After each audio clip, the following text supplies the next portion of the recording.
تفاصيل هذه الأخبار ينضم إلينا من ريف حماة مراسل وكالة سوريا نيوز الناشط رائد الحموي. السلام عليكم أخي رائد. أخي رائد، ما هي آخر التطورات الميدانية والعسكرية لديكم في ريف حماة وخاصة الجنوب الشرقي؟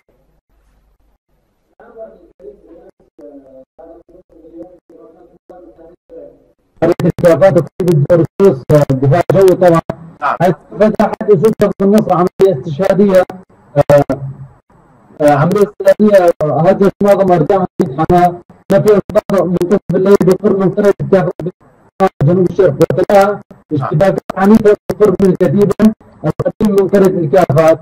طبعا ساند مطار حماة العسكري بشكل وسائل بقصف الصاروخ والمدفعي او سواء بطائرات براميل على منطقه اشتباكات لصد هجوم قوات كتائب الثوار باتجاه الكتيبه، لكن دون جبهه.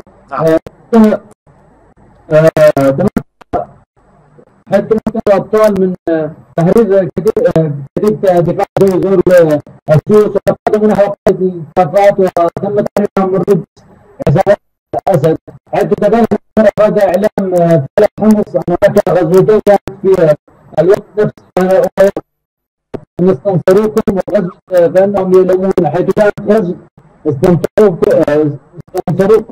استهداف الكافات وكتيبه زور السوس، وكانت غزوه فانهم يلومون كانت النظام متركزه في مزرعه التطبيقات العاصي بريف حماة الجنوبي يتقى شرق قرية ظهور العاصي. هذا مركز لجمع المتطوعين في الدفاع الوطني، وان كان اعطاء اليات تفريغ اعصاب مقدمه جرحى حسب اعلام فيليب حمص.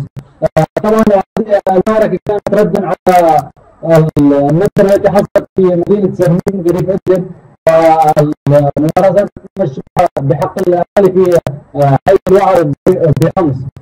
هذه العمليه كانت لله الحمد هي احدى العمليات التي يقدمها الابطال في ريف حماة الشرقي من فيليب حمص وجبهه النصر الذين تكاتفوا وتعاطفوا لرد او إرادة كل هجوم لكتائب قوات النظام على المناطق المحررة وقصفها بشتى الوسائل.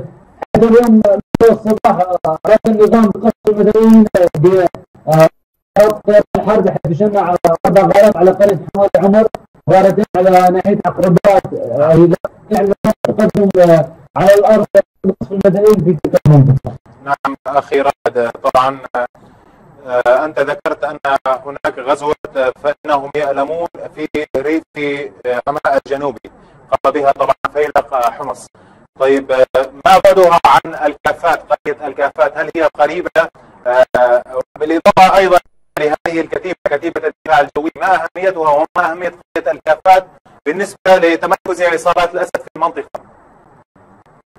نعم أخي، قرية الكافات هي عطر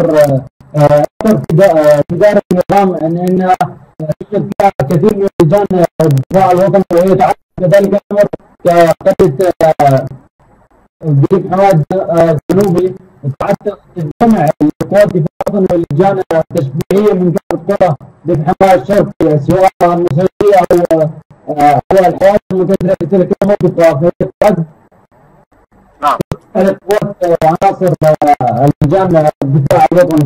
كذلك الامر بالامس يعني هناك معسكرات اخي الكريم، هناك معسكرات لتدريب ميليشيا الدفاع الوطني في هذه الكتيبه او في هذه القريه؟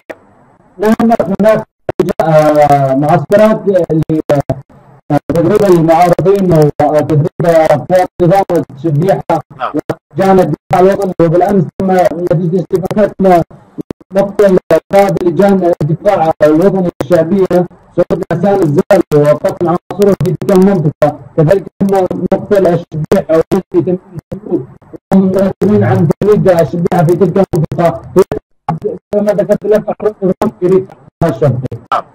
طبعا اخي رائد، نحن هنا نبارك المجاهدين على هذه الانتصار، وانت كما ذكرت ان هذا الفعل او هذا العمل جاء ردا على ارتكبته نظام الاسد ارتكبه في قريه السمين بريف ادلب.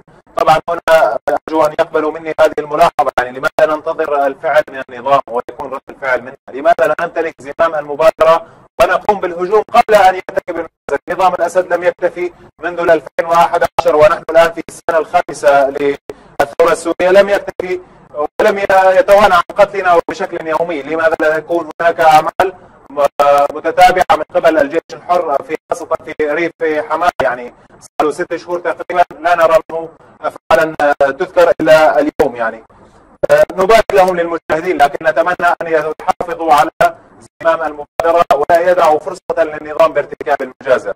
شكرا جزيلا لك الناشط الإعلامي رائد الحموي أو مراسل وكالة سوريا نيوز، كنت معنا من ريف حماة على هذه المعلومة.